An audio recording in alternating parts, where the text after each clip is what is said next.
Welcome to the Mind of Basketball Podcast, NBA Finals Edition. I'm Evan. I'm Joe. And this is our podcast special where we predict, break down, and analyze the NBA Finals. This one, the Golden State Warriors up against the Boston Celtics. Should be a fun and entertaining finals. I know for me, I know he hates one of the teams that's participating for the trophy, but can't always get what you want. So here we are. Yeah. He's not my man's because, you know, if he was my man's, he wouldn't make me suffer through this. You know what I mean? He wouldn't let me sit through this. But hey, I guess for the sake of his podcast, we're going to do it. But if he was, but ladies and gentlemen, if he was my man's, you know, he would cut me some slack. I'm just wanting him to do what he's been doing for the past 2 years, not asking him to go to war. Well, I'd rather go to war than watch this. You? No, you don't. Word two, I'd rather go to war. I'd rather die for a country that I do not care about than watch this finals, man. Really? Word to everything. Word to everything. You can't even say that with a straight face. Word to look, you want me to say it with a straight face? Word to my life savings. Word to my life savings. You still can't say it with a straight face.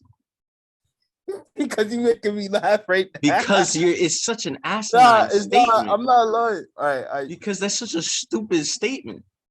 But nonetheless, bypass that. We're not here to care about whether you would rather do. We're here. All right. We're here to talk about the NBA Finals. We're here to talk about the Golden State Warriors. We're here to talk about the Boston Celtics. All right, ladies and gentlemen. But this is the culmination of what we've all been waiting for this season and for every season. It's the NBA Finals. Please don't annoy me. It's the NBA Finals. All right? Trophy back there. That's what every basketball fan dreams of. That's what every fan wants for their team. That's what every little kid wants growing up. That trophy right there. To be champion.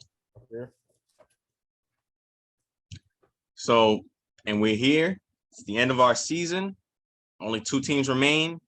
And they're fighting for the chance of glory, for the chance of history, for the chance of legacy, whether to start it, whether to extend it, or maybe to culminate it.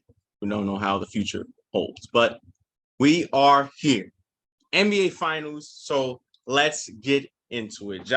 Golden State Warriors and the Boston Celtics will be doing battle. The Golden State Warriors do have home court, as they do have a better record. So what can we expect to see from these finals?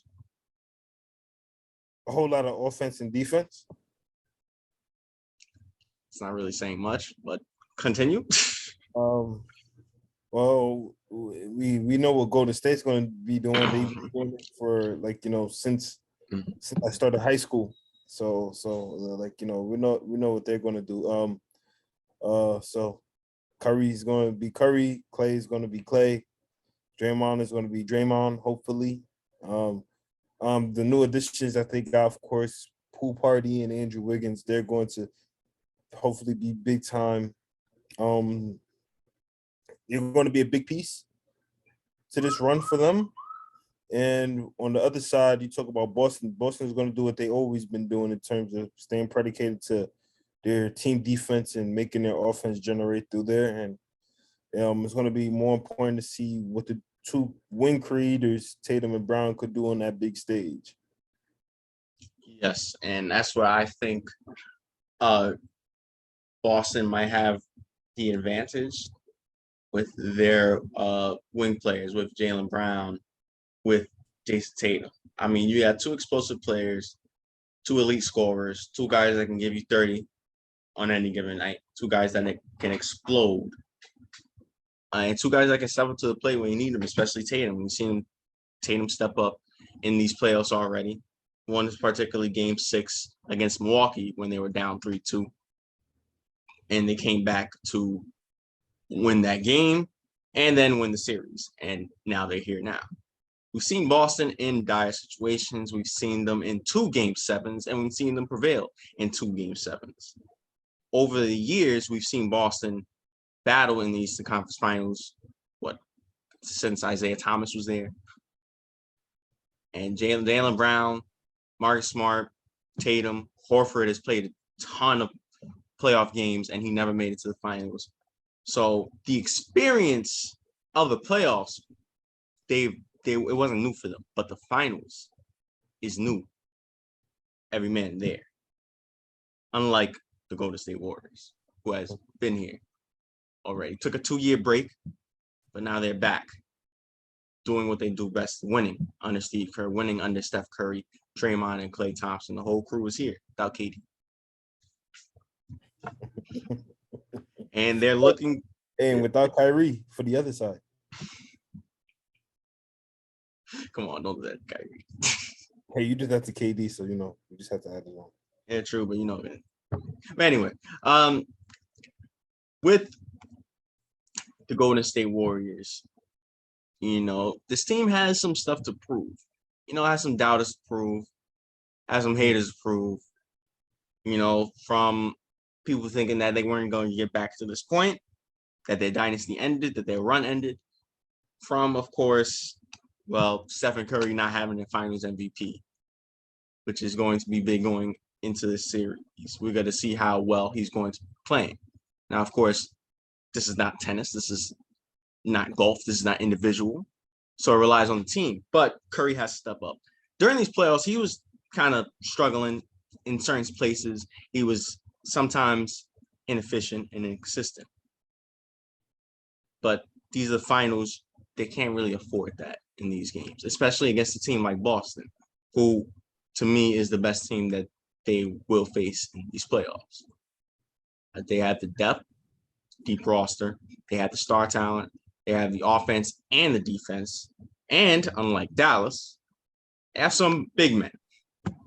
Dallas have none. They made Kevon Looney look like Zach Randolph. And that's where I think Boston has the advantage. And we saw that Golden State, they're not really great inside the paint. They can't really defend in the paint. And also,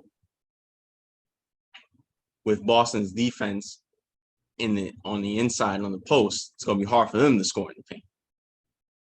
So I think that advantage goes to Boston. Al Horford, Grant Williams, Robert Williams going to be big time if all are healthy. Because I know Al Horford is in and out.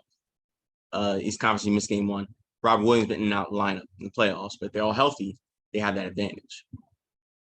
Yes, they do. In the paint, they got the advantage for sure. Yes, they do. Talk about it. Again, the Golden State Warriors, they're back here in true form in a way, but they're not the Golden State of old in terms of their first ever championship, 2015. Things is different. The team is totally different. The makeup may be similar, but it's still a different kind of set in terms of, again, you can see how they rely on their strength, which is they have all right to get away with this because they're the ones who caused this in a way in terms of living and dying by the three. You know what I mean? They're not a really strong. I'm not gonna say that they're not as strong. They are really good inside the paint, but they struggle at times being inside the paint. You know what I mean? And with the Boston defense could really continue to limit that if things don't go their way. So yeah, I give you that, but but obviously in terms of spacing and shooting, that will always be Golden State's bread and butter.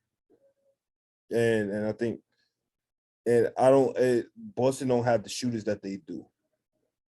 No, they do not. But to be fair, nobody has shooters that Golden State Warriors do. Because nobody has Stephen Curry. Well, you can't fool me with the way Dallas did it. Come on, man. Just saying. Of course, they have Stephen Curry, they have Klay Thompson, and they have Jordan Poole, who was the new member of the Golden State Warriors in terms of this finals group. They're going to need some production from him. He stepped up in the playoffs big time in that first round. Kind of died down a little bit, but showing up in spots here and there. And he's going to need to play really well in these playoffs. They're going to need his production because it can't just be all on the weight of Curry and Klay offensively. And that's where Andrew Wiggins, the all-star this year, also he needs to step up. I mean, he stepped up right on Luka Doncic's head, but now he's Mhm. gonna need to play well against Boston, and he's gonna need to be efficient, and he's gonna need to be reliable for them if Yeah. needed, because this is the finals, and one man can't just carry it. This has to be a great team effort. The weight has to be lifted off of the star shoulders, and that's why Andrew Wiggins and Jordan Poole are going to be important. Now, mentioning the stars and the weight being lifted off their shoulders, it has to be a system and a structure. And focal point of Golden State's system, besides Steph Curry and how it operates, is Draymond Green. Yeah.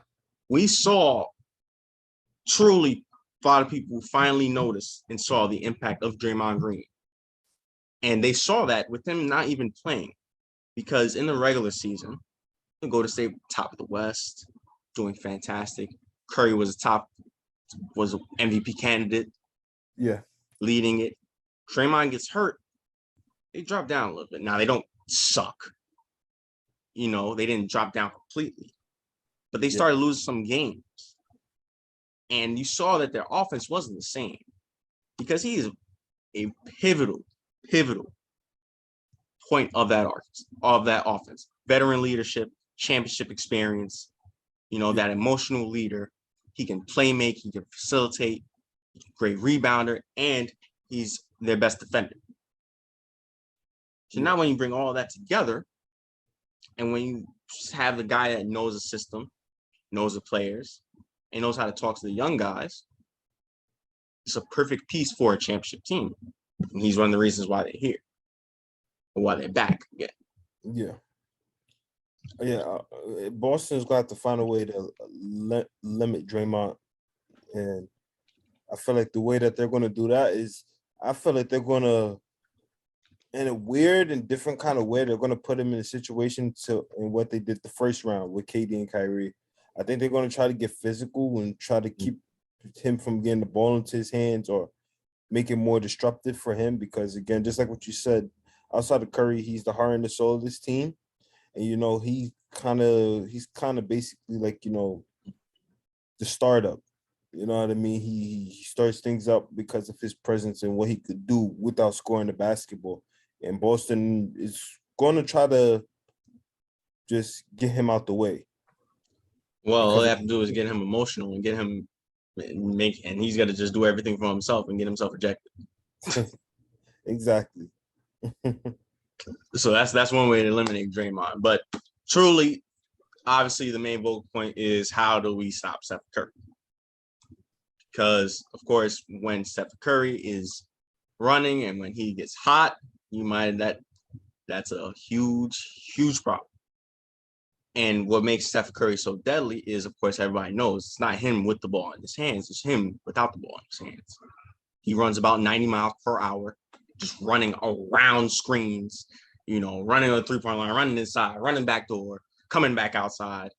He just runs and sprints like an Olympic athlete. And his stamina is ridiculous, just running around. And I know it can be really annoying to guard. But if anybody can do that and kind of contain him, it's Boston. They're the best defense by far that Golden State has faced in these playoffs. They have the defensive player of the year in Marcus Smart. They have Tatum, who helped lock up Kevin Durant. They have bigs who can hold their own on the perimeter, like Al Horford, like a Grant Williams. Mm-hmm. So I think this team can potentially contain Steph Curry. Yeah, they can. They're the number one ranked defense for a reason. They got to prove it. Yes. Now, to go on with something that people might overlook in these finals, and it's not always coming down to the players, but it's about the coaching. Ime Udoka, great coach all year long, the way he turned the Celtics team around. This is his first NBA Finals. I mean, this is his first year coaching, and he's got to the NBA Finals. That's already impressive, but now he's here. Steve Kerr, this is his home. I mean, he's known this. I mean, he's lived in these big stages, and not just as a coach, as a player. So he knows this stage very well. Yes, he does. So I think that advantage goes to Golden State. Because Steve Kerr, I mean, we saw his impact when he wasn't there, when he had COVID, and Mike Brown, the Sacramento Kings' new head coach, by the way, wasn't as, let's just say, wasn't as well structured, wasn't as good, and wasn't doing as well of a job as Steve Kerr was.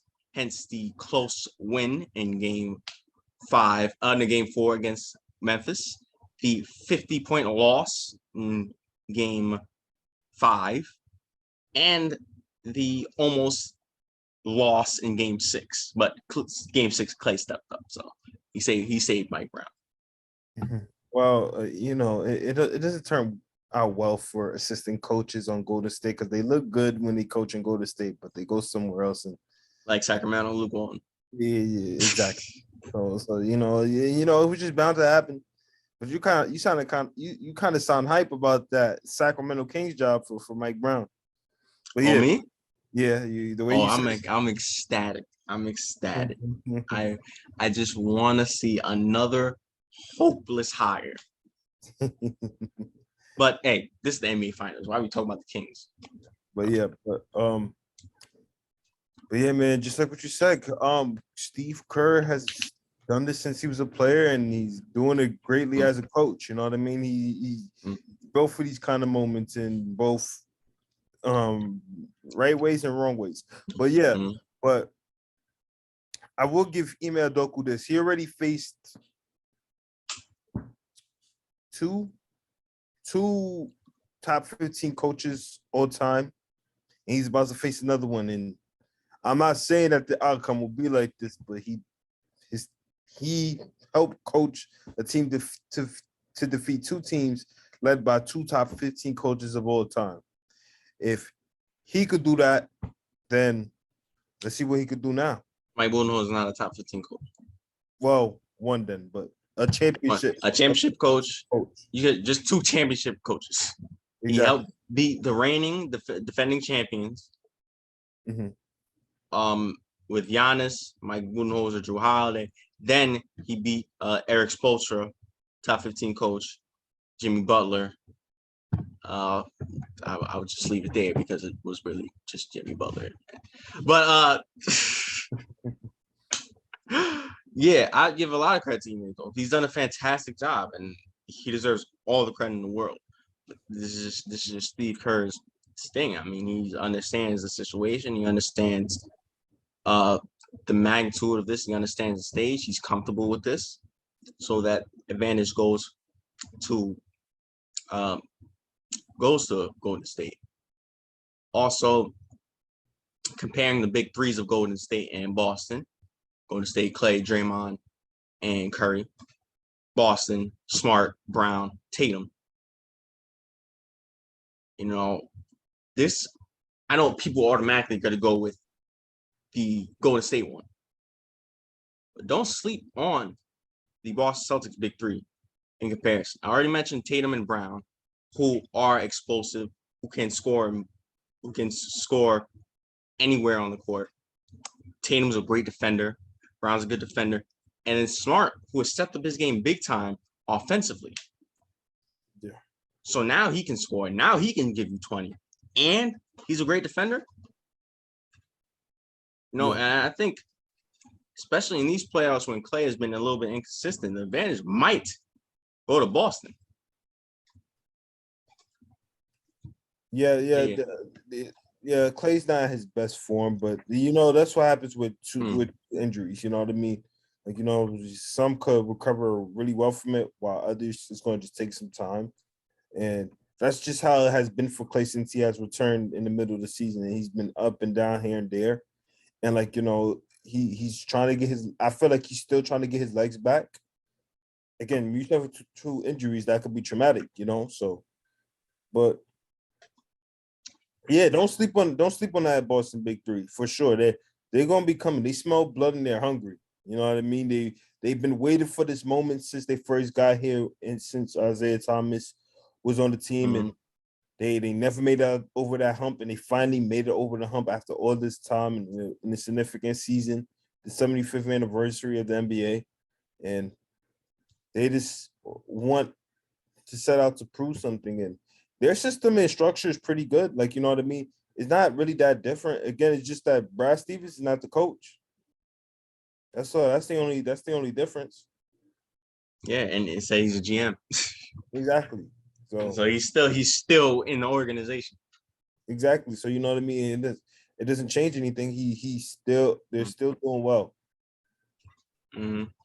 So let's get down to it. So I mentioned already, previewing the Dallas series, the weaknesses of Golden State. I mentioned paint, and I mentioned sometimes they rush their flow of the offense, which causes turnovers and bad shot selection.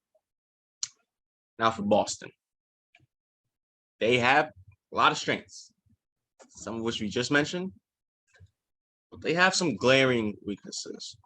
One in particular is basically trying to throw the game away.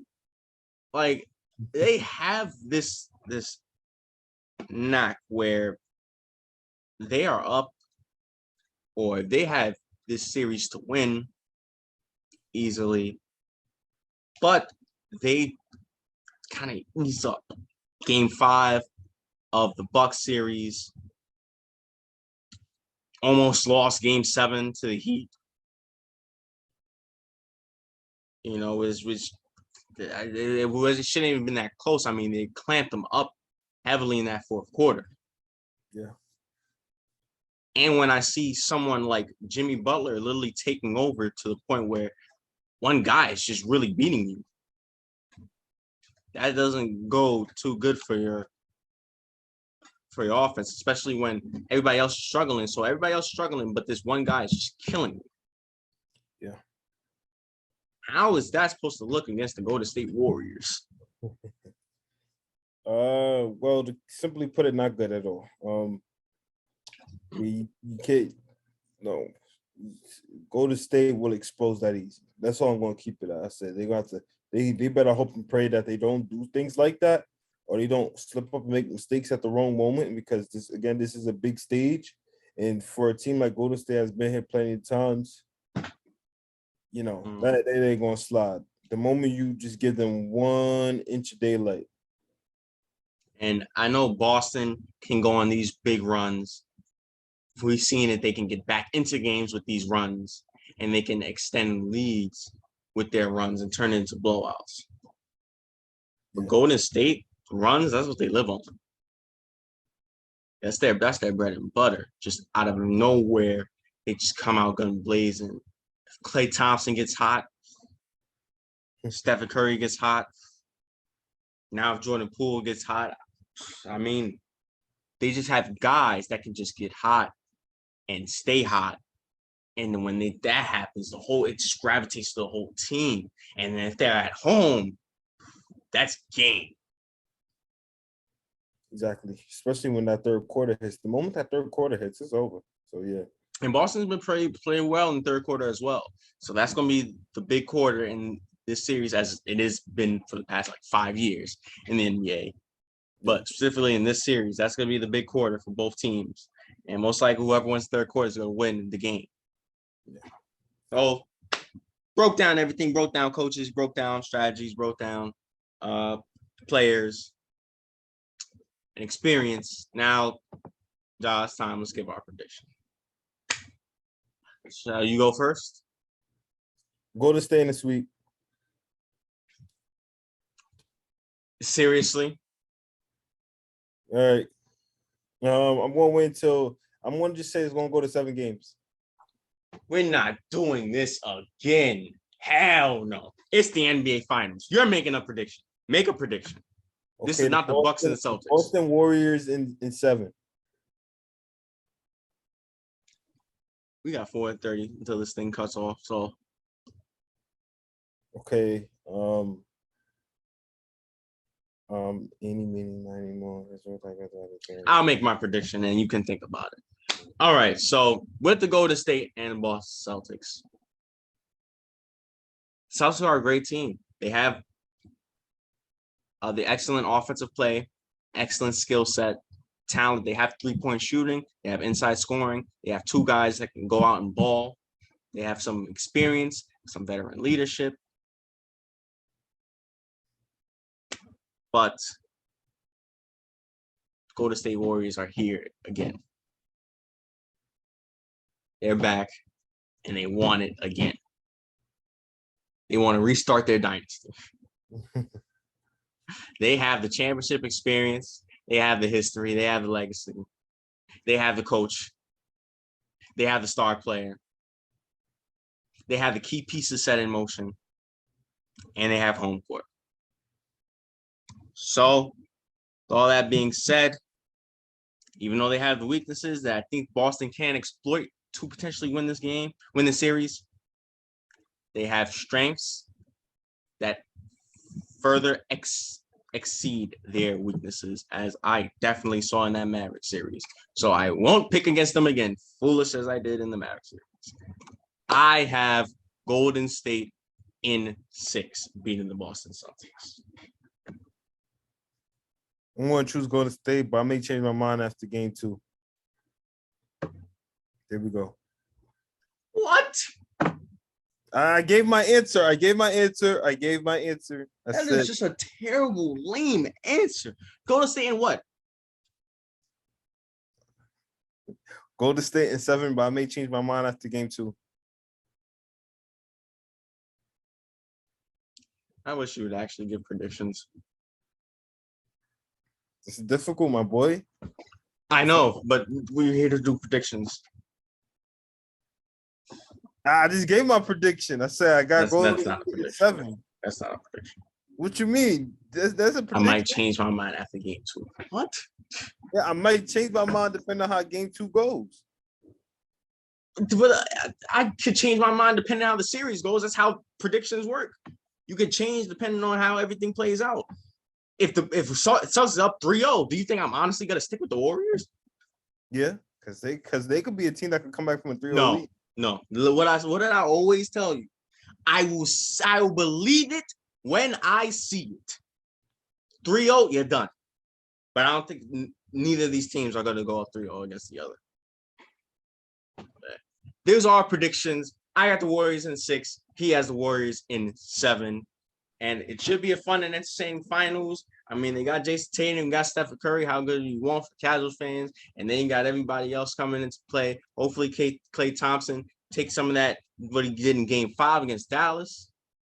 Mm-hmm. And we see more of that Klay in this series. Hope Jaylen Brown wants to step up. Marcus Smart, Defensive Player of the Year. Hey, the best of the East and the best of the West. But Ja, real quickly, who do you have in Game 1 tomorrow? Golden State. Golden State. Well, all right, ladies and gentlemen, that was our predictions. So let's wrap it up. Thank you guys for watching our special NBA Finals prediction podcast. Make sure you like, share, subscribe, support the channel, give us feedback, all that good stuff. Also, turn to our social medias, our IG and our TikTok. Yes, and of course, once again, I'm Evan. I'm Ja. This was the Mind of Basketball podcast. Finals edition.